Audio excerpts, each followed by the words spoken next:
Vocês têm minha apostila aí, não tem, não? Isso, essa aí mesmo, essa aí mesmo. É. Bem, deixa eu dar um contexto histórico aqui, que é um pouquinho longo, talvez a gente possa conseguir entrar no contexto histórico e teológico hoje também. Lucas não era um apóstolo, ok? Ele era um médico e, a meu modo de ver, ele era asiático ou ele era macedônico, ou macedônio, né? Acho que, sei lá, tanto faz como fez, mas os caras da Macedônia, né?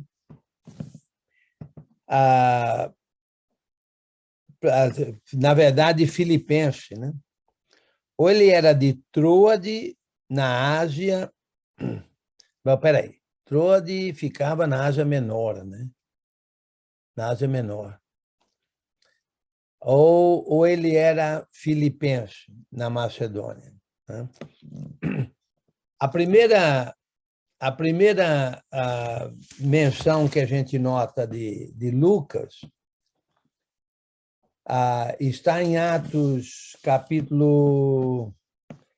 Deixa eu abrir a minha apostila aqui e achar. Foi na segunda viagem missionária,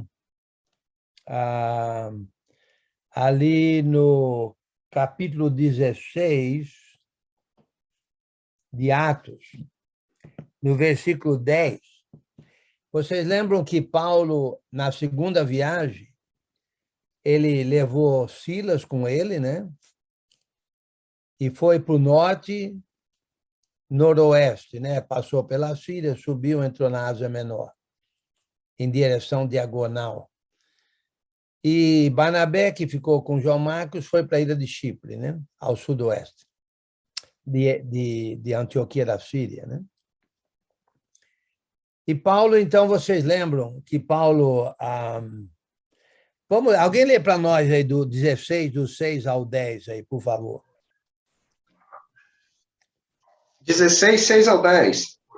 E percorrendo a região frígio-gálata, tendo sido impedidos pelo Espírito Santo de pregar a palavra na Ásia, defrontando Mícia, tentavam ir para Bitínia, mas o Espírito de Jesus não o permitiu. E tendo contornado Mícia, desceram a Troade. À noite, sobreveio a Paulo uma visão na qual um varão macedônio estava em pé e lhe rogava, dizendo: passa a Macedônia e ajuda-nos. Assim que teve a visão, imediatamente procurando partir para aquele destino, concluiu que Deus não havia chamado para lhe anunciar o evangelho. Ok. Então, essa é a segunda viagem missionária de Paulo, e ele entrou, como eu falei, ele saiu de Antioquia da Síria, juntamente com Silas, né? Foi ao norte, aí ele entrou na Ásia Menor. E ele caminhou rumo a noroeste. Noroeste quer dizer norte e oeste, né? Em diagonal. É como assim, ele entrou na Ásia Menor, no sudeste, e caminhou rumo a noroeste. Para você ter uma ideia aqui da minha tela aqui, deixa eu ver, aqui é leste, aqui é oeste, mas para você é diferente, né? Aqui é oeste para você, não? Ou não? Oeste? Isso, oeste. É sim. Muito bem. Então, lá naquele canto lá em cima, é noroeste. E aqui é sudeste. Então, Paulo entrou a minha tela aqui é a Ásia Menor. Então, isso aí chama data show da fé, ok? Então, Paulo caminhou assim, ó. Entendeu? Assim.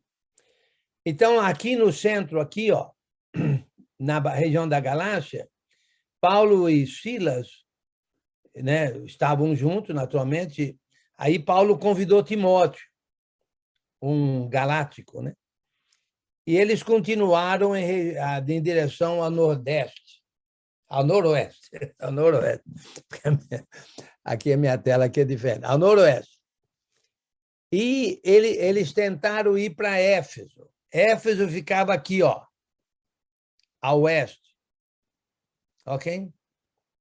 É mais ou menos aqui no... Mas é a oeste, um pouquinho mais ao sul, aqui. E eles tentaram fazer isso aqui, o Espírito Santo falou não. Aí eles tentaram fazer isso aqui, ó, e para o norte, mais ou menos aí para o norte, onde estava a Bitínia. O Espírito Santo falou não. Então eles continuaram assim, ó, entendeu? Quando chegaram aqui em Troade, aqui tem uma cidade chamada Troade, numa noite Paulo teve uma visão de um homem da Macedônia, porque saiu da Ásia aqui, ó, no oeste, certo? Você vai, na verdade, lá em cima, ali por Troade, ali, você vai entrar na Europa, ou seja, na Macedônia. Ok? Muito bem. Aí, ele teve uma visão que um homem da Macedônia, né, um varão da Macedônia, estava em pé e rogava, dizendo, passa a Macedônia e ajuda-nos. Porque, versículo 10, assim que teve a visão, imediatamente procuramos partir para aquele destino, concluindo que Deus nos havia chamado para lhes anunciar o evangelho. O que eu quero deixar bem claro aí, aqui no versículo 10, assim que teve a visão, imediatamente procuramos partir para aquele destino. Procuramos. Quem é que escreveu o livro de Atos? Alguém? Lucas. Então, quando ele disse procuramos, quer dizer que ele estava junto. É ali que a gente nota Lucas pela primeira vez. Em Troade. Pela primeira vez. Ok? Bem, eu vou resumir aqui mais ou menos o contexto histórico, que é muita coisa, depois você pode pensar no que eu estou dizendo. Então, eles entraram na Macedônia, ok? Na Macedônia. E o primeiro lugar onde Paulo ali converteu alguém foi em Filipos, que é uma mulher chamada Lídia, correto? Muito bem. Aí, logo em seguida, Paulo também curou ali uma jovem adivinhadora, expulsou o espírito adivinhador dela. Aí, Paulo e Silas acabaram sendo presos, correto? Muito bem. Aí, houve lá, eles foram açoitados, coisa e tal, presos, tudo aquilo ali. Aí, teve aquela intervenção milagrosa ali na cadeia, que eles foram soltos, aí o carcereiro ia se matar, coisa e tal. Aí Paulo falou, não se mata não, nós estamos aqui, coisa e tal, nós não fugimos. Aí o carcereiro acabou sendo batizado, coisa e tal, certo? E aí Paulo e Silas voltaram para a prisão e foram soltos da cadeia. Mas o que eu quero, estou resumindo aqui, no versículo 40 do capítulo 16, tudo isso na segunda viagem. No versículo 40, diz assim, tendo-se retirado do cárcere, dirigiram-se para a casa de Lídia, e vendo os irmãos os confortaram, então partiram. Então, quem é que dirigiu-se para a casa de Lídia? Lucas e Silas. Lucas, Paulo... Não pelo verbo. O verbo diz dirigiram-se, quer dizer, eles se dirigiram. Verdade. Então, quem são eles? Paulo e Silas. Paulo e Silas que saíram da prisão. E depois diz, então partiram, não diz isso? Então, quem é que partiram? Quem foram os que partiram? Lucas ficou em Filipos, Paulo e Silas partiram. Exatamente. E Timóteo, hein?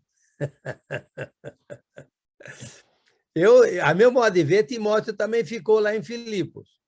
Mas não faz Timóteo, diferença. ele era de Filipos, né, Timóteo? Não. Filipos era de Listra, Derbe, ali ele era um galáctico da Ásia Menor, do centro da Ásia Menor ali. Muito bem. Agora, de lá eles foram para a Tessalônica, depois para Bereia, certo? Atenas, tudo aquilo ali, né? Que houve ali uma perseguição em Tessalônica dos judeus, eles foram para Bereia, uma perseguição dos mesmos judeus de Tessalônica, coisa e tal, e assim por diante. Paulo acabou em Corinto. Paulo acabou em Corinto, ok? Ficou em Corinto, e nessas alturas, Silas e... Olha o versículo 5. Eu estou dando muito resumido aqui, ok? Muito resumido. Olha o versículo 5. Quando Silas e Timóteo desceram da Macedônia, Paulo se entregou totalmente à palavra. O que tinha acontecido é o seguinte. Olha no versículo 15. Eu estou complicando aqui, mas isso aí não se preocupa com a complicação, não. Olha o versículo 15 do 17. Ok. Os responsáveis por Paulo levaram-no até Atenas, de onde? De Bereia. E regressaram trazendo ordem a Silas e Timóteo para que o mais depressa possível fosse ter com ele. Então, Silas estava com Paulo em Tessalônica e em Bereia. Agora a gente nota Timóteo também em Bereia. Então, a meu modo de ver, Timóteo, de Filipos, ele foi para Bereia, a meu modo de ver. Mas isso não faz diferença nenhuma. O ponto é o seguinte, que então Paulo, e de Atenas, Paulo e Silas enviaram Timóteo até Tessalônica. Certo? Então, mas quando Timóteo desceu de Tessalônica e Silas, provavelmente, de algum lugar da Macedônia, talvez Bereia, certo? Ou talvez até mesmo Filipos, talvez não, talvez Bereia. Então, o que acontece? Paulo já estava em Corinto, ok? Paulo estava em Corinto. Bem, isso aí não é lá muito importante, não, mas o que eu quero dizer é o seguinte. De Corinto, Paulo foi para Éfeso, rapidinho, e voltou para Antioquia da Síria. De Antioquia da Síria, ele voltou para Éfeso. Agora nós estamos na terceira viagem missionária, certo? De Éfeso, o que eu quero mostrar para vocês é o seguinte. Paulo ficou 3 anos lá na Ásia, pregando o evangelho, coisa e tal. Quando ele saiu de Éfeso na quarta viagem missionária, buscando ajuda aos irmãos pobres da Judeia, entendeu? A gente nota ali no versículo, deixa eu procurar aqui, deixa eu ver aqui, no capítulo 20, no capítulo 20 é o seguinte, agora olha só, Paulo saiu de Éfeso quando ele terminou a terceira viagem, foi para Macedônia, foi para Caia, voltou de novo para Macedônia, e ali, olha o capítulo 20, versículo 5. Esses nos precederam esperando-nos em Troade. Então, onde é que estava Lucas de novo? Onde é que Lucas estava?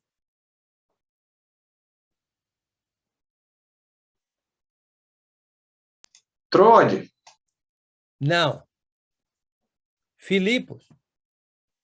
Porque olha no versículo 6. Ali no versículo 3, 6. tendo havido uma conspiração por parte dos judeus contra ele quando estava para embarcar rumo à Síria da Caia, determinou voltar pela Macedônia. Acompanharam-lhe até a Ásia, Sópater de Bereia, filho de Pirro, Aristarco e Secundo, de Tessalônica, Gaio de Derbe, Timóteo, bem como Tíquico e Trófimo da Ásia. Esses nos precederam de onde? Da Macedônia, provavelmente de Filipos, esperando-nos em Troade. Troade é na Ásia Menor. Então, depois dos dias dos pães, navegamos de Filipos, está vendo? Filipos. Então, notamos Lucas em Filipos. E em 5 dias fomos ter com eles naquele porto onde passamos uma semana. O ponto é o seguinte, olha só. O que eu quero deixar bem claro é o seguinte, onde é que a gente vê Lucas pela primeira vez? Em Troade, na segunda viagem missionária. E parece que ele acabou ficando em Filipos. Talvez ele fosse de Filipos. Agora, na quarta viagem missionária, quando Paulo estava fazendo a arrecadação das ofertas, o recolhimento das arrecadações das ofertas dos irmãos da Macedônia, da casa dos irmãos pobres da Judeia, e ele passou por Filipos e entrou de novo na Ásia Menor, aí vemos Lucas de novo, em Filipos. E aí Filipos depois se encontrou com Paulo, provavelmente em Troade, na Ásia Menor. E daí em diante, Lucas nunca mais deixou Paulo. A meu modo de ver. Aí ele esteve com Paulo o tempo todo. Agora, no capítulo 20, eles estão a caminho de Jerusalém para levar ajuda aos irmãos pobres da Judeia, correto? Ok. É a quarta viagem, né? A quarta viagem. Já na quarta viagem. Agora, o que aconteceu em Jerusalém? Paulo foi preso. Ok? Lucas estava com Paulo. Quem é que escreveu Atos? Lucas. Quem escreveu Lucas? Lucas. Mas olha só, ainda ele não escreveu nada, vamos dizer assim. Ainda ele não escreveu nada. Estamos vendo onde é que ele estava. Então, lá em Jerusalém, Paulo não foi levado para Cesareia, porque ele ia, na verdade, ele ia para Roma. Ele apelou para César, né? Acabou indo para Roma. Mas lá em Cesareia, ele apelou em Cesareia que ele apelou, porque senão ele voltaria para Jerusalém, os judeus matariam ele, etc. Paulo ficou quanto tempo preso lá em Cesareia? Alguém lembra? 2 anos. 2 anos. Ok. E Lucas está com ele. Não preso, mas está lá em Cesareia, ou em Jerusalém, naquela região. E foi nessa... Agora, como Paulo tinha apelado para César, Paulo ia ser levado para Roma, para ser julgado. Ok? Agora eu pergunto para vocês, para quem é que Lucas escreveu Lucas? Teófilo. Olha, eu vou te dar... A resposta é 10, mas eu vou segurar a nota. Porque, na verdade, mas está faltando uma coisinha aí. Na realidade, diretamente foi o Atos, né? Que ele deixa bem claro, né? Que é para Teófilo, né? Mas ele deixa os detalhes no início, lá no capítulo 1, não é isso? Sim. Mas olha no versículo... Espera aí, deixa eu procurar aqui. Abre as apostilhas aí, que eu estou ouvindo minha apostilha aqui. Certo? Deixa eu ver aqui. Tem 2 teses, irmão Enio. A primeira é essa que o irmão Alessandro falou, para Teófilo como uma tese de defesa, e Teófilo iria defender Paulo lá perante Roma. E a outra tese é que ele escreveu aos gregos a respeito da beleza e a formosura que era Jesus para os gregos, né? Essa segunda tese. Peraí, lê aí, Giovanni, lê capítulo 1 de Lucas, de 1 a 4 para nós, por favor. Muitos já se dedicaram a elaborar um relato dos fatos que se cumpriram entre nós, conforme nos foram transmitidos por aqueles que, desde o início, foram testemunhas oculares e servos da palavra. Eu mesmo investiguei tudo cuidadosamente desde o começo e decidi escrever-te um relato ordenado, ó excelentíssimo Teófilo, para que tenhas certezas das coisas que te foram ensinadas. Sandro, para quem é que Lucas escreveu Lucas? Teófilo. Continua segurando o seu 10. Excelentíssimo Teófilo. Excelentíssimo Teófilo. Olha aí a gargalhada aí da turma aí, Enio. Excelentíssimo Teófilo. Isso, Só faltou excelentíssimo, Sandro, só isso. A meu modo de ver, Teófilo era excelentíssimo. Não, isso quer dizer, a meu modo de ver, é que ele era uma autoridade. Ele era uma autoridade. Agora, eu tenho uma teoria que o Giovanni já mencionou,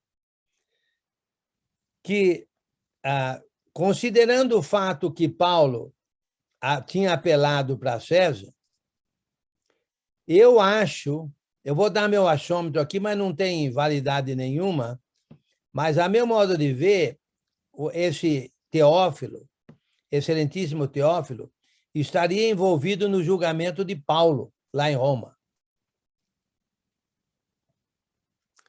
Provavelmente advogado de defesa. Entendeu? Ou, quem sabe, de acusação, sei lá, mas estaria envolvido no julgamento de Paulo.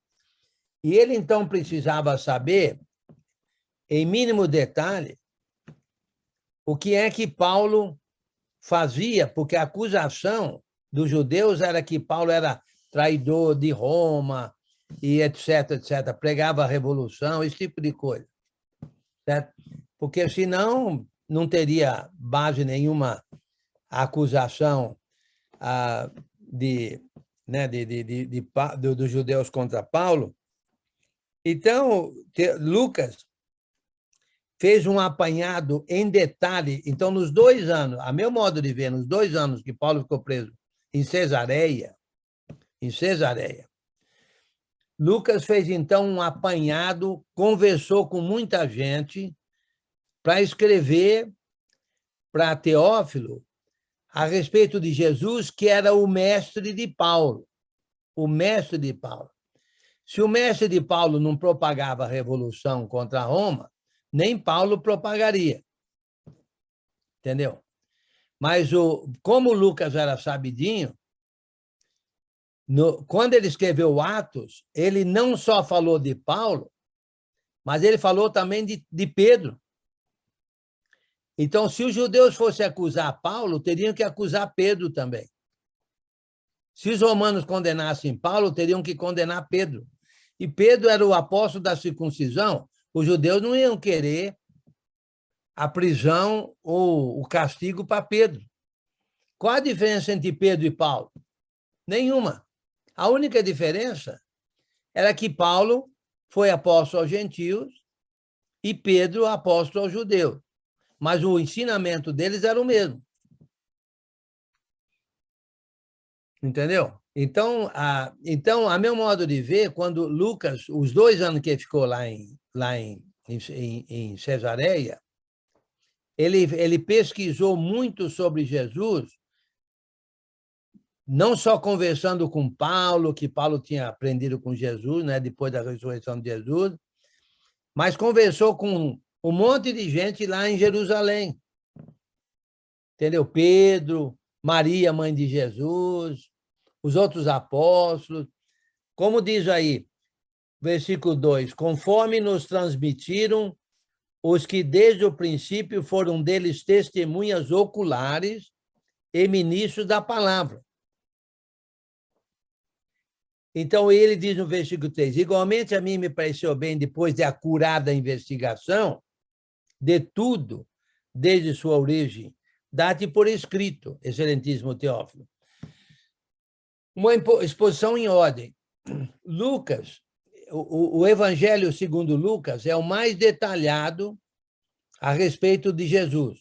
É o mais detalhado. Em ordem. do que Mateus, Marcos e João. Entendeu? Porque ele pesquisou direitinho para mandar essa informação para Teófilo. E Teófilo usaria essa informação aí no julgamento de Paulo, a mesmo modo de ver. Mas, como o Giovanni falou, tem outras teorias aí, né? Que é para os gregos, coisa e tal, para os gregos ficar sabendo, mas, olha, considerando um monte de evidência aqui, inclusive que o livro de Atos terminou com Paulo na cadeia, antes do julgamento de Paulo. Antes do julgamento de Paulo. Entendeu? Então, Lucas teria escrito Lucas e teria escrito Atos. Em Atos, Lucas teria escrito em detalhe, vamos dizer assim, o que os discípulos de Jesus fizeram, principalmente Pedro e Paulo. Principalmente Pedro e depois Paulo. Entendeu? Porque o Teófilo precisava saber de Paulo, mas, ao mesmo tempo, Teófilo, você vai saber de Pedro, que também era um discípulo igual, um apóstolo também de Jesus, como Paulo era. Só que Pedro, apóstolo aos judeus, e Paulo, apóstolo aos gentios, mas a mensagem deles era a mesma. Inclusive, você vai verificar quem é que pregou na casa do centurião Cornélio. Foi Pedro. Foi Pedro. Entendeu? E Paulo, em hipótese alguma, Paulo estava conspirando porque a mensagem era a mesma de Pedro e Paulo. Certo? Então, Lucas se tornou o maior escritor do Novo Testamento. Ele escreveu mais do que qualquer outro, mais do que Paulo, em termos de palavras, não em termos de livros. Se você não tem nada o que fazer, você pode contar todas as palavras de Lucas e somar com todas as palavras de Atos, e depois você soma todas as palavras de Paulo e vê quem escreveu mais. É claro que você não vai fazer isso, porque não é nem preciso fazer. Tem já quem já fez isso aí, e eu também nunca contei, mas eu já li que Lucas e Atos são mais palavras do que as palavras de Paulo nas cartas de Paulo. Ok? Então, Lucas é o escritor de Lucas e Atos. Atos é um segundo livro. É um segundo livro. Falando ainda para Teófilo, exatamente sobre Paulo, Pedro. O primeiro é sobre Jesus, Lucas. O segundo é sobre Pedro e Paulo. Porque Teófilo precisava saber sobre Paulo, mas é bom saber sobre Jesus, o mestre de Paulo, e também sobre Pedro, que era outro apóstolo de Jesus, igual Paulo. Se vai condenar Pedro, se vai condenar Paulo, tem que condenar Pedro também. E os judeus não fariam isso. Então, a meu modo de ver, certo? Lucas aqui foi muito sábio, né? Muito sábio. Alguma pergunta sobre tudo isso aí, Sandro? Enio, é só um comentário. Estava olhando aqui, tu comentando, né, nessa parte inicial de Lucas, quando ele fala que ele fez a curada pesquisa, né? Aí eu peguei aqui um print de um estudo que eu participei um tempo atrás de Panorama Bíblico do Novo Testamento. Aí ele traz a seguinte informação.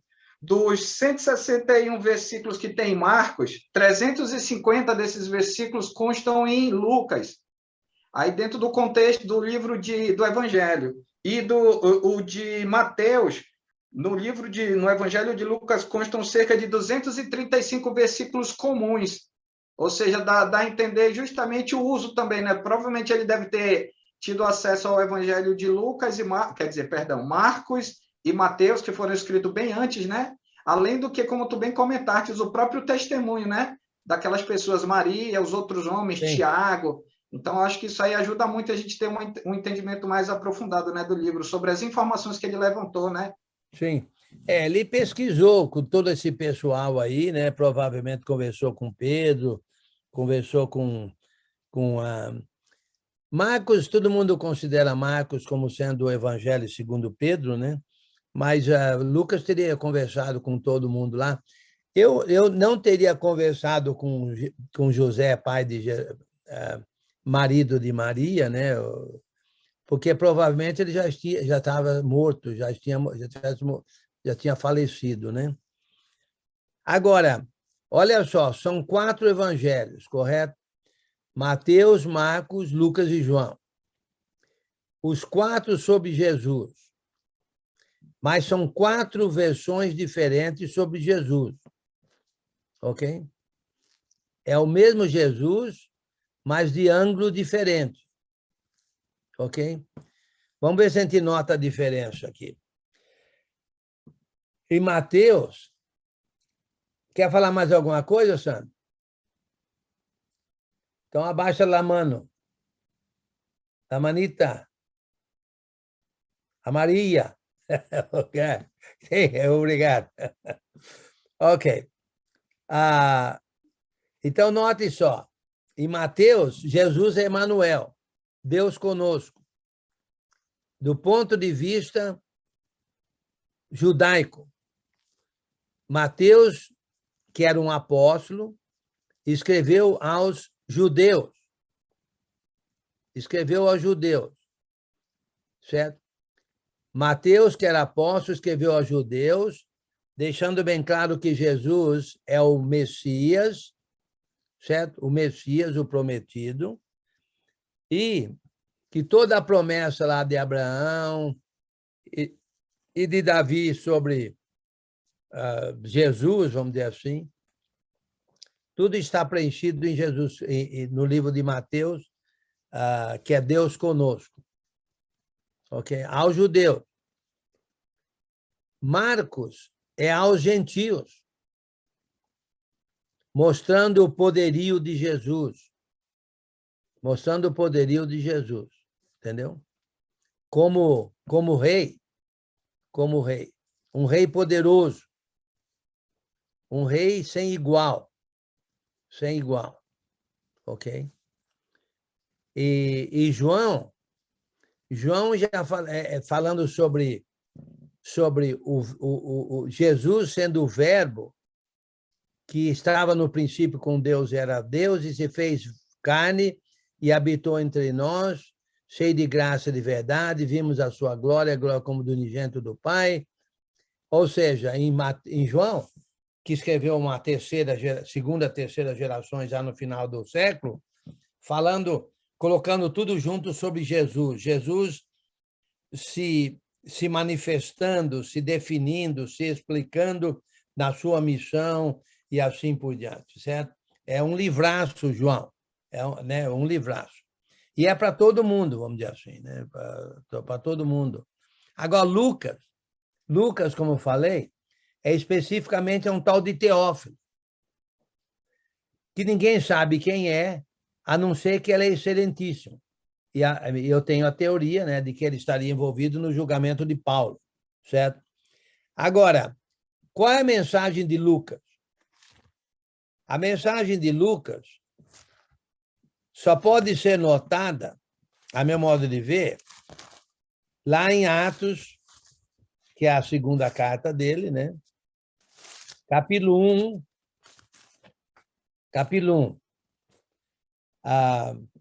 Alguém lê para nós aí do 1 ao 11, por favor.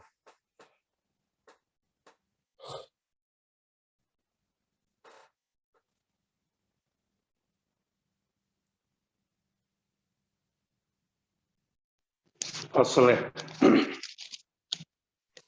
Em meu livro anterior, Teófilo, escrevi a respeito de tudo o que Jesus começou a fazer e a ensinar, até o dia em que foi elevado aos céus, depois de ter dado instruções por meio do Espírito Santo aos apóstolos, que havia escolhido. Depois do seu sofrimento, Jesus apresentou-se a eles e deu-lhe muitas provas indiscutíveis de que estava vivo.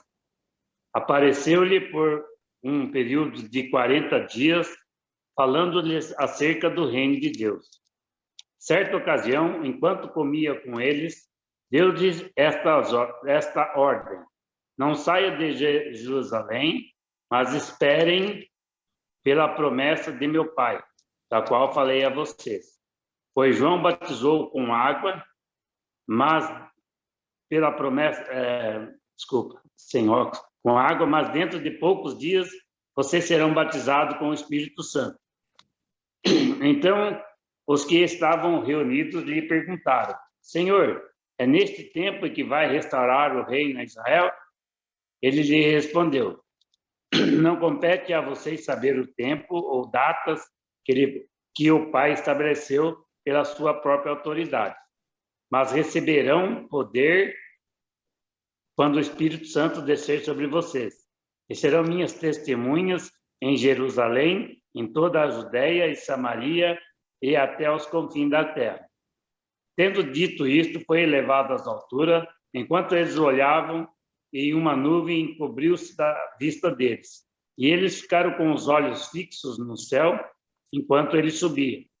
De repente surgiram diante deles 2 homens vestidos de branco, que lhes disseram: Galileus, por que vocês estão olhando para o céu? Este mesmo Jesus que dentre vocês foi elevado aos céus, voltará da mesma forma como o viram subir. Obrigado, Afonso. A meu modo de ver, a mensagem de Lucas, o contexto teológico de Lucas, diferenciando de Mateus, Marcos e João, está no versículo 6 de Atos 1. Então, os que estavam reunidos lhe perguntaram: Senhor, será esse o tempo que restaura o reino a Israel? Então, Jesus é o restaurador do reino a Israel.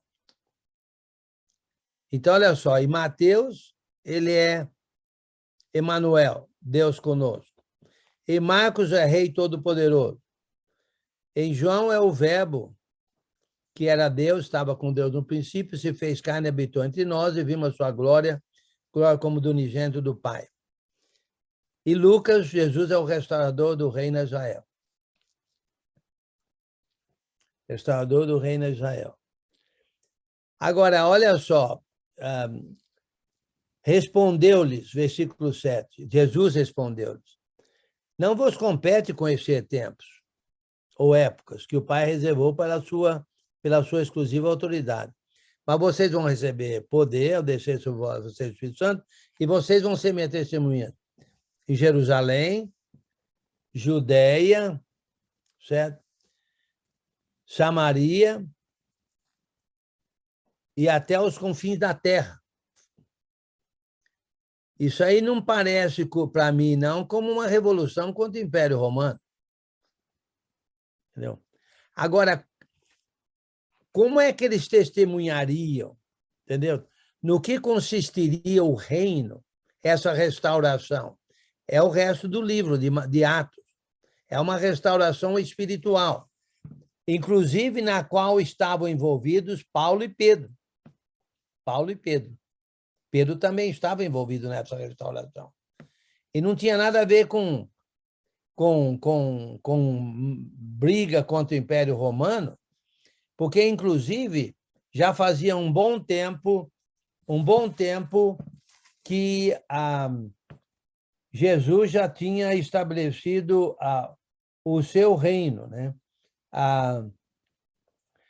Qual seria a data, mais ou menos? Bem, parece que isso aí foi por volta do ano 64, por aí. 63, 64. Isso quer dizer o quê? 30 anos depois de Jesus ter subido ao céu. 30 anos. E teve alguma revolução em 30 anos? Não teve nenhuma revolução contra o Império Romano, entendeu? Em 30 anos. Então, Lucas e Marcos, Lucas e Atos teriam sido escritos mais ou menos nessa mesma época. Deixa eu ver aqui o que é que essa informação aqui fala, aqui, só para dar um pouco de apoio aqui. Quer dizer, Lucas teria sido escrito um pouco antes, certo? Porque, olha só, o livro de Atos não terminou com Paulo preso em Roma? O Lucas teria sido escrito em Cesareia. quando Paulo estava preso em Cesareia. E Paulo ficou preso 2 anos em Cesareia, mais 2 anos em Roma. Então, eu daria aí mais ou menos uns... no máximo 5 anos de tempo entre Lucas e Atos. No máximo 5 anos, talvez menos. 3, 4, 4 anos, mais ou menos. Ok? Mas olha só, uns 30 anos depois da morte de Jesus ter subido ao céu. O que seria o que nós chamamos de 4ª viagem missionária de Paulo. 4ª viagem missionária. Mas Paulo escreveu Lucas? Não. Paulo escreveu Atos? Não. Quem escreveu foi Lucas, que estava com ele. Lucas que escreveu. Quantas cartas Paulo teria escrito na 4ª prisão? Na 4ª viagem missionária? Quantos livros ele teria escrito? 6. Vamos lá, conta aí. Assumindo que ele saiu de Éfeso, né? Então, saindo de Éfeso, ele teria escrito o quê? Qual a primeira que ele teria escrito ao sair de Éfeso? Não. 2 Coríntios, né? Não. Colossenses. 2 Coríntios, né? 2 Coríntios. Primeiro não, Romanos. porque primeiro ele escreveu de Éfeso, o 1 Coríntios. Então, seria 2 Coríntios, depois o que mais? Depois de 2 Romanos. Romanos. E depois? Efésios. Filipenses. Colossenses. E Filemão. Tessalonicense foi lá atrás. E talvez uma 7ª. Qual seria a 7ª? Talvez. Com H, começa com H. Começa com H. E não é Enio, porque Enio começa com E. Hebreus. Eu diria, a meu modo de ver, Paulo escreveu Hebreus e ele escreveu quando ele estava preso lá em Roma. Mas isso é de menos. Mas então, foi nessa 4ª viagem aí que Lucas escreveu Lucas e Atos. Há um tal de Teófilo, provavelmente, onde é que morava Teófilo? Roma. Já nota 10. Em Roma. Teófilo Recuperei minha nota. recuperou a nota. Uma outra nota sua estava só guardada, viu? Ok. Alguma pergunta sobre todo esse contexto histórico aí, que é um monte de coisa? Agora, novamente, Lucas não era apóstolo, ok? Ele era um médico. Mas também Marcos, que escreveu Marcos, também não era apóstolo. Certo? E tem mais gente que escreveu livros ali que não era apóstolo, mas toda a informação, mesmo de Lucas e de Marcos, outro que não era apóstolo. Quem é um outro que não era apóstolo escreveu? Tiago. Um outro? Judas. Lucas foi o único. Lucas foi o único não judeu que escreveu, né? Lucas foi o único não judeu também. Bom ponto. Obrigado. Boa observação. Lucas, ele era um gentil. Não era judeu, era gentil. Ok? E isso aí, né, é interessante, porque Deus faz uso de todo aquele que é fiel.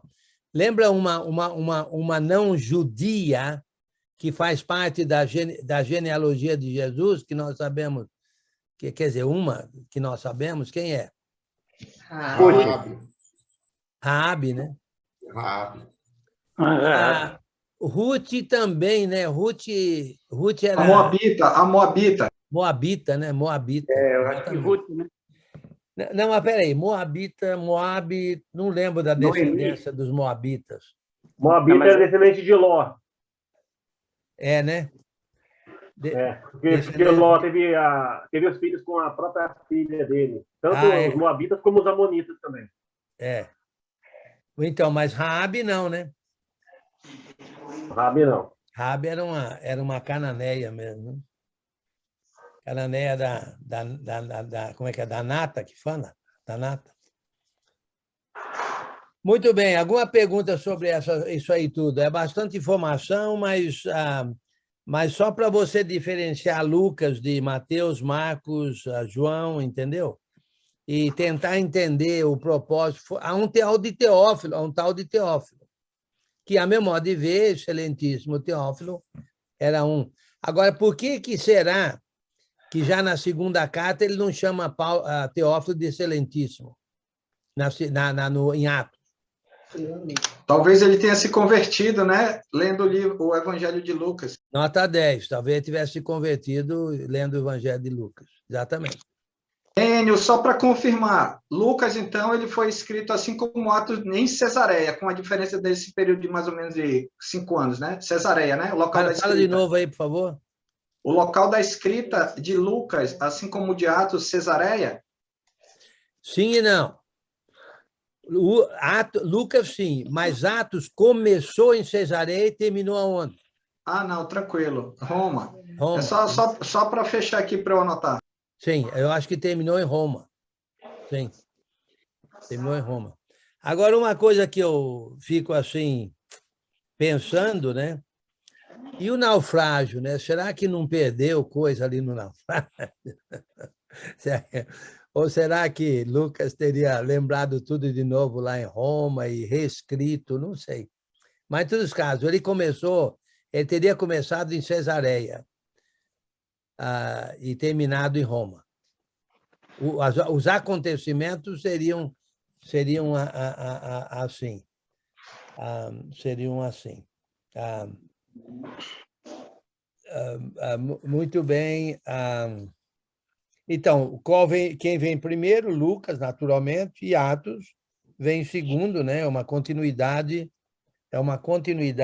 de Lucas. Lucas já dois livros pelo mesmo autor, para a mesma pessoa, a meu modo de ver, tendo o mesmo objetivo, etc, etc. Só que o contexto teológico do livro de Lucas seria Jesus é o restaurador do reino de Israel, certo? Agora, e a restauração vai ser explicada no livro de Atos. A restauração vai ser explicada no livro de Atos, ok? E alguém lendo Lucas e Atos, não sei como condenariam Paulo. Não faz sentido nenhum. Não faz sentido nenhum. Condenar Paulo depois de ler Lucas e Atos, entendeu? Bueno, o livro de Atos, ele é o único livro histórico do Novo Testamento, certo? Podemos... segundo o livro. Sim. Mas, assim, só a título de curiosidade, tanto o Evangelho de Lucas como o livro de Atos foi catalogado 32 países, 52 cidades e 9 ilhas, uma precisão exata. Então, dentro da historiografia, Lucas é considerado um dos maiores historiadores da humanidade e também do Novo Testamento. Faz sentido, né? Faz sentido. E ele era sabidinho, né? Vamos dizer assim, ele era médico. Não era nenhum... Ele sabia o que estava fazendo, né? Mas pouca gente sabe que a palavra história significa investigação, que é o que ele está citando aqui nos primeiros versículos do Evangelho. Sim, com certeza. Como diz um professor que eu conheço, que ele tem uma longa estrada de ensino, ele disse, Lucas não é bobinho, não. Lucas não é bobinho, não. Não é, não. Lucas não é bobinho, não. Sabidinho, viu? Sabidinho ele. Muito bem. Alguma pergunta ou comentário mais sobre isso? Agora, uma coisa é certa, nós sabemos tudo o que vai, praticamente tudo o que vai relatar no livro de Lucas, na verdade, já é conhecido por nós, né? Já bem conhecido por nós, já. Só que uma diferença muito grande é que Lucas é mais detalhista, né? Como o Anderson mencionou, sendo um historiador, vamos dizer assim, escrevendo de um ponto de vista investigativo, né? Ele é bem mais detalhista. Olha, eu não gosto do que a gente chama de sinótico, né? Sinótico, vocês sabem, é uma comparação, né, dos evangelhos, mas não há dúvida de que nessa comparação um livro fica fora. Qual que é? João. João, não tem como comparar João.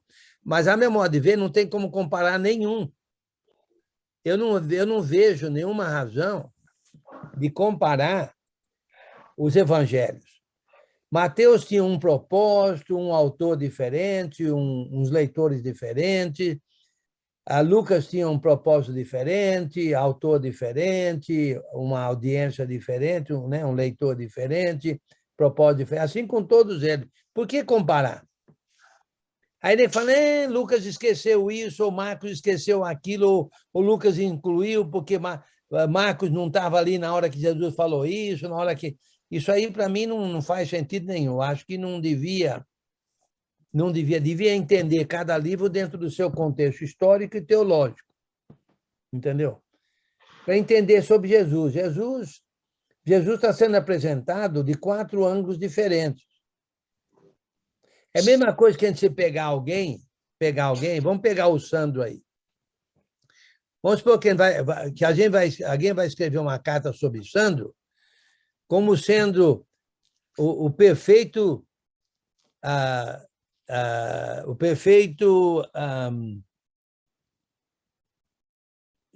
genro, né?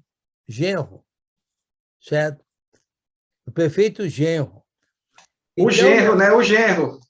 O genro, né? O genro. Quer dizer, a sogra vai discordar, né? Mas não tem problema, alguém vai escrever. E que agora, tudo bem, vai falar coisa que... Aí um outro vai escrever sobre o Sandro como o trabalhador perfeito lá na Caixa Econômica Federal, é isso? É lá que você trabalha? Ok. Agora, só vai comparar ele como trabalhador da Caixa Econômica Federal com o fato que ele é genro? Não faz muito sentido, não, entendeu? E depois vai colocar ele como o pregador Sandro, né? Vai comparar, não faz, é comparar abobrinha com tomate, com pepino, não faz sentido, não, entendeu? Não tem como, a meu modo de ver, não faz sentido nenhum comparar, entendeu? Fala, tem um Antônio aí, quem que é o Antônio? É o Chaves. É o venezuelano. Venezuelano, né? Fala aí. Eu só estava lendo e me perguntando, e eu pergunto do senhor assim, o que Lucas escreveu, podemos tomar como inspiração ou soma de tudo que ele, como ele diz no versículo 3, depois de uma acurada investigação. Ou seja, o que ele escreveu foi inspirado ou foi resultado de uma pesquisa de testemunhas e relatos escritos? Ok, boa pergunta. Eu já falei um pouquinho sobre isso, mas creio que não fui muito claro. Mas a boa pergunta é essa aí, Chaves. Porque, olha só, toda informação do Novo Testamento é por revelação pelo Espírito Santo aos apóstolos. Por exemplo, como eu falei, Marcos escreveu sobre Jesus, mas Marcos não era apóstolo. Onde é que ele obteve essa informação toda? Uma informação apostólica, vinda dos apóstolos, entendeu? Tendo a ver com a informação apostólica. Lembra que Jesus falou que ele ia, mas ele enviaria o Espírito Santo, e o Espírito Santo, então, lembraria tudo o que ele ensinou e ensinaria mais coisas ainda. Então, a canonicidade do Novo Testamento aí tem que ser tudo dentro do conhecimento apostólico, dentro do conhecimento apostólico. Então, Lucas, o que Lucas pesquisou é informação resultante de revelação apostólica. Tudo que ele aprendeu aí, que ele pesquisou, é conhecimento que veio como resultado de informação apostólica. Não sei se eu respondi bem ou não. Não sei se deu para entender. Irmão Enio, e também não é corroborado por Lucas ser um cristão batizado e ter o Espírito Santo também lhe auxiliado nisso? Olha, eu diria que sim também, mas como ele diz que ele investigou, entendeu? Eu concordo com isso plenamente, inclusive nós temos... Agora tem uma coisa interessante também, viu, Chaves? Por exemplo, Judas não era apóstolo, mas o conhecimento, aqueles profetas, por exemplo, lá de Corinto, certo? Aqueles que profetizavam. Como é que eles profetizavam? Pela imposição de mãos dos apóstolos. Então, sabe-se lá se pessoas como Marcos, Judas, Tiago, não tiveram imposição de mãos apostólicas, que então o que resultou, certo? Na escrita que eles fizeram. Agora, Lucas, é bem provável também que Paulo tivesse imposto as mãos em Lucas. Mas nós sabemos, o que, a meu modo de ver, Lucas queria transmitir a Teófilo uma informação histórica, uma informação fatual tendo a ver com fatual, de pessoas que eram testemunhas de Jesus e testemunhas dos apóstolos, etc., que não tem nada a ver com revolução. A informação acurada, uma investigação acurada daqueles que estiveram com Jesus desde o começo e que não tem nada a ver com revolução contra o Império Romano e assim por diante. Então, a meu modo de ver, certo? Lucas, pode bem ser que Lucas tivesse, pela imposição de mãos apostólicas, a capacidade de escrever, mas, por outro lado, ele investigou, para deixar bem claro a Teófilo do Império Romano, que a informação que ele estava dando era fatual, era, de fato, testemunhada por pessoas desde quando Jesus começou a obra dele. Faz sentido, não? Sim, senhor, claro. Obrigado. Até porque, uma vez que Paulo tinha como o seu apoio Lucas, é bem provável, de fato, que ele tenha recebido a imposição de mãos de Paulo justamente para esta questão de confiança e de veracidade. Sim. Muito obrigado. Ok. Amém. Tem uma outra pergunta aqui, Enio, da Deisiane. Ela estava com a mão levantada, passar para ela. Pode fazer a pergunta. Eu não vi, fala aí. Eu queria saber em que ano foi escrito o livro de Lucas e o livro de Atos. Ok. O livro de Lucas, aproximadamente lá pelo ano 60, um pouco, vamos dizer assim, eu diria uns... Olha, Paulo teria sido martirizado aproximadamente lá pelo ano 68, mais ou menos, 65, 66, por aí, entre 65 e 68, por aí. E Lucas teria sido escrito aproximadamente uns 5, 6 anos antes da morte dele. E Atos logo depois, talvez uns 3 anos depois. Então, seria mais ou menos assim, ó, mais ou menos, ok? Lucas, lá pelo ano 60, Atos, lá pelo ano 63, E Paulo martirizado lá pelo ano 65, 66, por aí. E Pedro martirizado lá pelo ano 68, e a destruição de Jerusalém no ano 70. Então, tudo isso dentro de um período de 10 anos, de 60 a 70. Mais ou menos, ok? Eu não vou muito em datas, mas é por aí, ok? É por aí. Obrigada. Ok. Mais alguma pergunta?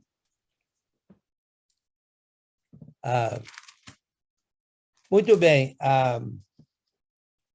Agora, como eu falei, toda a informação que tem aqui agora é informação que praticamente nós já conhecemos, né? Mas eu tenho mais uns 10 minutos. Alguém pode ler para nós aí, por exemplo, vamos dizer, do capítulo 1 de Lucas, e ver se tem alguma dúvida, né? Até o 23. Pode ler pode ler até o 7, e depois alguém pode ler até o 23, por aí. Alguém lê para nós de 1 a 7, por favor.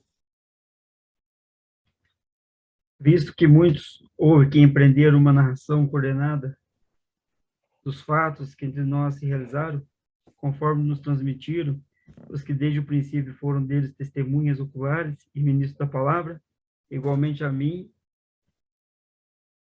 me pareceu bem, depois de acurada investigação de tudo desde sua origem, dar-te por escrito, excelentíssimo Teófilo, uma exposição em ordem, para que tenhas plena certeza das verdades em que fosse instruído. Nos dias de Herodes, rei da Judéia, houve um sacerdote chamado Zacarias, do turno de Abias. Sua mulher era das filhas de Arão e se chamava Isabel. Ambos eram justos diante de Deus, vivendo irrepreensivelmente em todos os preceitos e mandamentos do Senhor. E não tinham filhos, porque Isabel era estéril, sendo eles avançados em dias. Ok, muito bem. Acho que daí não tem dúvida, né? Não tem dúvida, não. Agora, se você quer saber mais sobre Herodes, mais sobre Zacarias né, a mulher dele, Isabel, olha, você pode pegar um dicionário e aí pesquisar à vontade detalhes, né? Mas sabemos que se ele era sacerdote, se Zacarias era sacerdote, de que tribo que ele era? Levi. Levi, exatamente, Levi. Eu Certo? tenho uma dúvida aqui, irmão. É coincidência Zacarias ser de Levi e Isabel também, ou eles tinham que casar dentro da mesma tribo, os levitas? Eles casavam, eles geralmente casavam na mesma tribo, né? Assim que era. Eu diria que Isabel também era da tribo de Levi, né? Era para manter, né, a linhagem, né, Enio? Exatamente. A linhagem, para manter também a herança, esse tipo de coisa, né? Sim. Alguém pode ler do 7 em diante, até o 23, por favor. Ora, aconteceu que, exercendo ele diante de Deus o sacerdócio, na ordem do seu turno, coube-lhe por sorte, segundo o costume sacerdotal, entrar no santuário do Senhor para queimar o incenso. E, durante esse tempo, toda a multidão do povo permanecia da parte de fora, orando. E eis que lhe apareceu um anjo do Senhor em pé, à direita do altar do incenso. Vendo Zacarias, turbou-se e apoderou-se dele o temor. Disse-lhe, pois, o anjo: Zacarias, não temas, pois a tua oração foi ouvida. Isabel, tua mulher, te dará à luz a um filho, a quem darás o nome de João. Em ti haverá prazer e alegria, e muitos se regozijarão com seu nascimento, pois ele será grande diante do Senhor. Não beberá vinho, nem bebida forte, e será cheio do Espírito Santo, já do ventre materno. E converterá muitos dos filhos de Israel ao Senhor teu Deus. E irá diante do Senhor no espírito e poder de Elias, para converter o coração dos pais aos filhos, converter os desobedientes à prudência dos justos e habilitar para o Senhor um povo preparado. Então perguntou Zacarias ao anjo: como saberei isso? Pois eu sou velho e minha mulher avançada em dias. Respondeu-lhe o anjo: eu sou Gabriel, que assisto diante de Deus, e fui enviado para falar-te e trazer-te essas boas novas. Todavia, ficarás mudo e não poderás falar até o dia que essas coisas venham realizar-se, porquanto não acreditaste nas minhas palavras, as quais a seu tempo se cumprirão. O povo estava esperando a Zacarias, admirava-se de que tanto se demorasse no santuário. Mas, saindo ele, não lhes podia falar. Então, os entenderam que tiveram uma visão no santuário, e expressava-se por aceno, e permanecia mudo.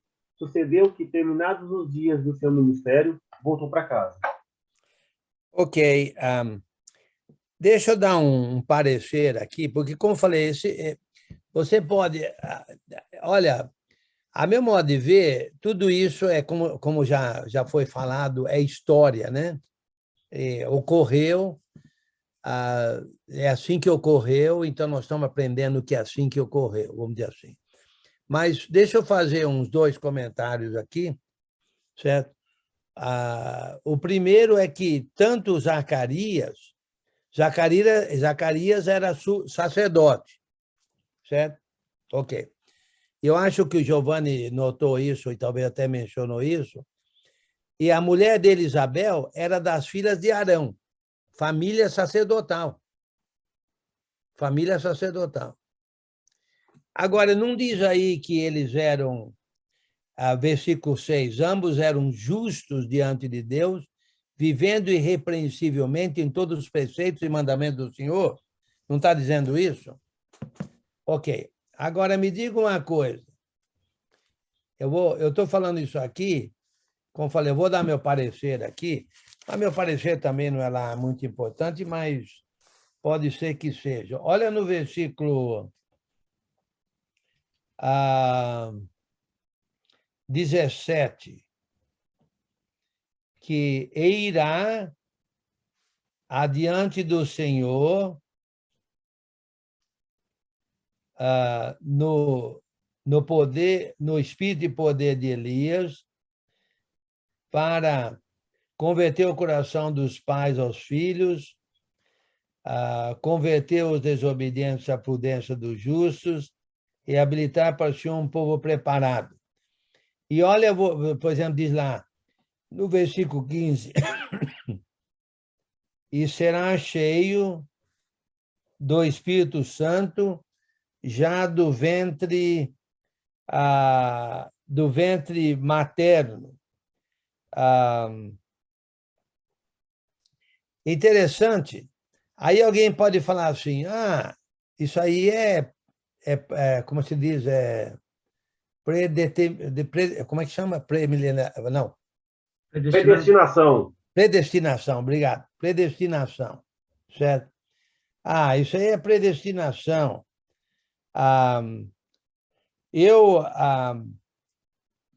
Olha o que eu pensei agora, meu bem. Será que ele não foi batizado com a água do ventre da mãe dele, já recebeu o Espírito Santo desde o ventre? Olha, isso aí é até possível, mas ainda continua sendo a ideia de predestinação, né? Eu diria o seguinte,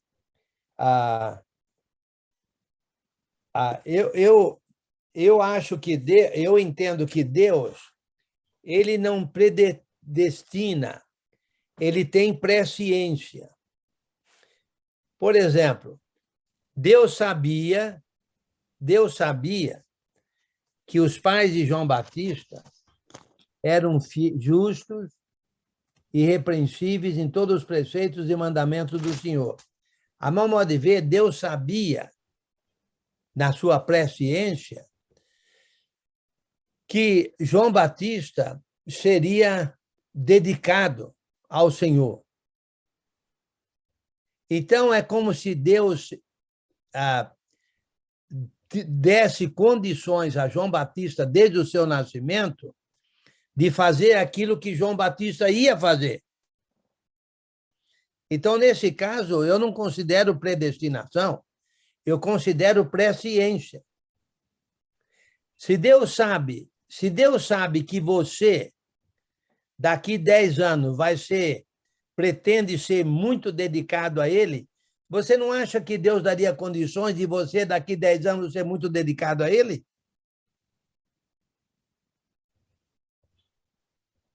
É o que eu vejo uma diferença entre predestinação e presciência.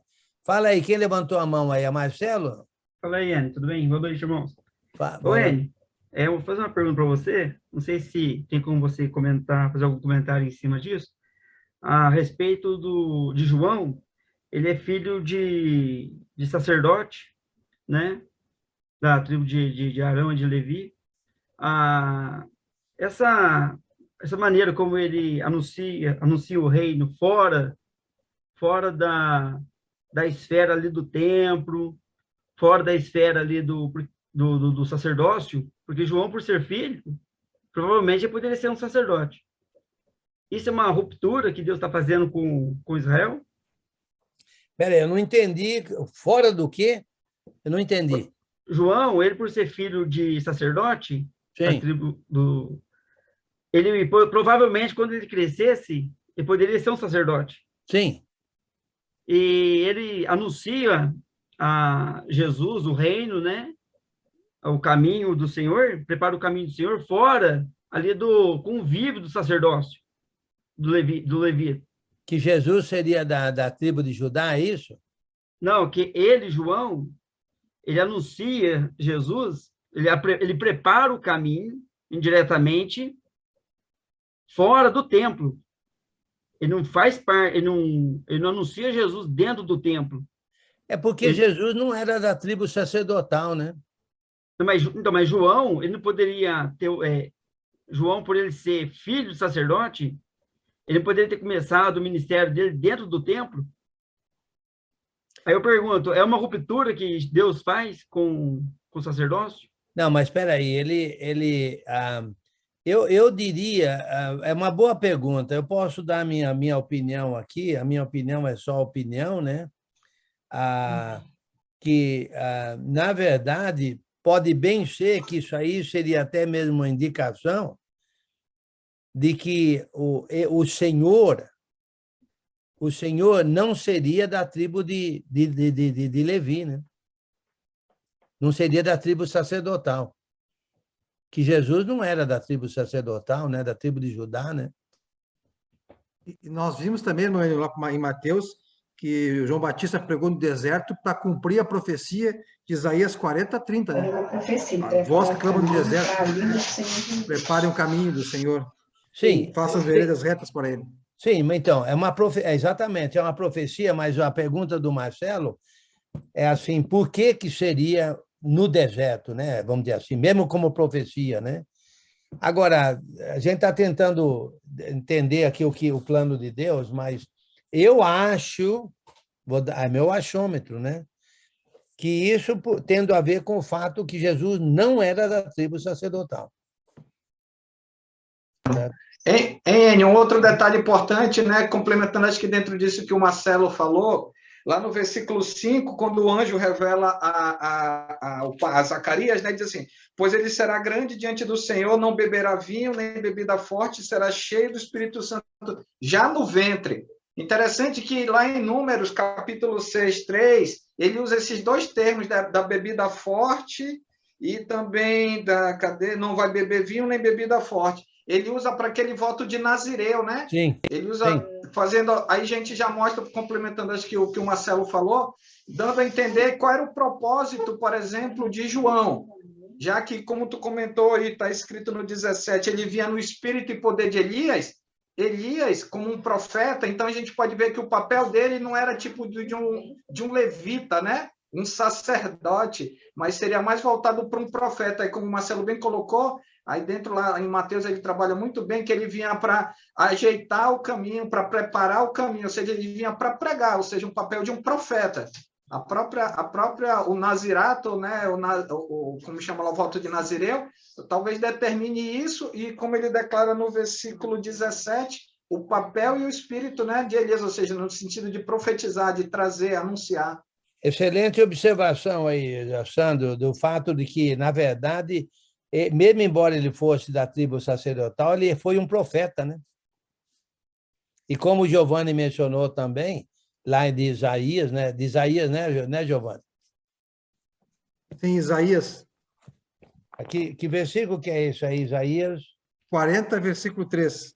Voz do que clamam do deserto, preparem o caminho para o Senhor, façam 43, veredas retas né? para ele.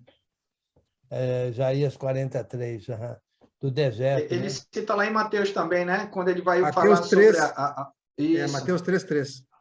Então, é bom ponto, é boa observação essa de vocês, inclusive essa do Sandro, tendo a ver com o fato que João Batista não somente seria um sacerdote, vamos dizer assim, mas é um fiel sacerdote, muito fiel, mas ele acabou sendo profeta, né?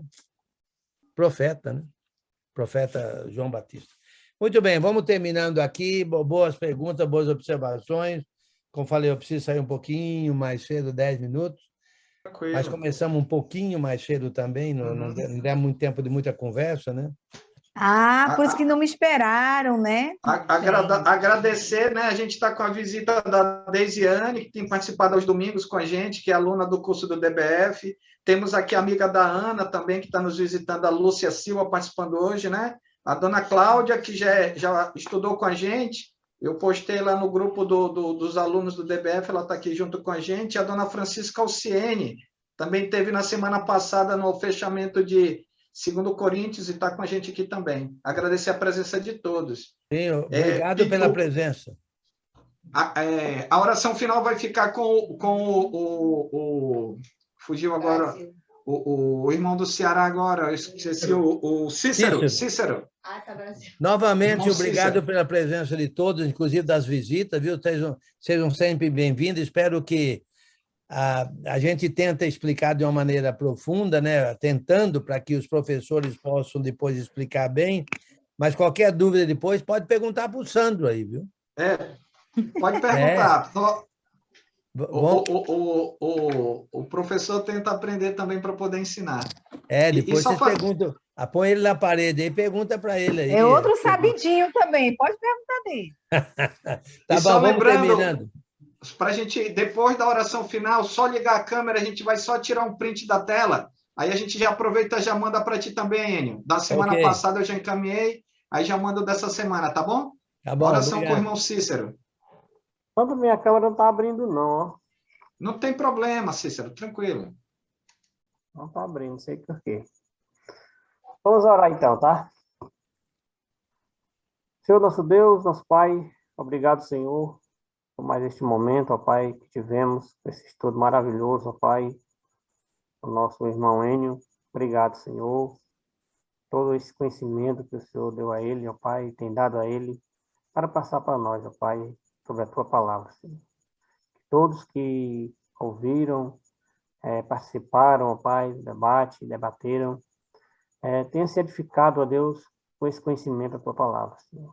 Porque foi para isso, ó Deus, que ela foi inspirada a homens, para escrever, ó Pai, a respeito do Senhor, ó Pai, das Tuas vontades, dos Teus preceitos para nossas vidas. Abençoa cada um, as pessoas que têm nos visitado, ó Pai, que estão participando conosco, que possa estar mais vezes, ó Deus, e que tenha aprendido um pouco mais da Tua palavra, Senhor. Em nome de Jesus, te oramos e agradecemos hoje sempre. Amém. Amém. Vamos lá, que eu preciso sair. Tira a foto aí, deixa eu dar um sorriso aqui. Não está abrindo, rapaz? Já foi. Tá bom, obrigado. Deus abençoe. Tchau para vocês. Tchau. Boa noite. Até a próxima quinta. Tchau. Deus abençoe. Boa noite a todos. Boa noite, Lica. Fala, Pedro. Boa noite, mano. Seu Renato. Boa noite, Mariana. Carlos. Tia Luísa. Marcelo, boa noite. Tchau, Boa Lica. noite, Lica. Boa noite, gente. Renato, boa noite, mano. Boa noite, Marcelo, mano. Chaves, Boa noite, dona dona Francisca. Cláudia. Satisfação, dona Cláudia. Dona Lúcia, Seja bem-vinda. bem-vinda. Dona Alciene.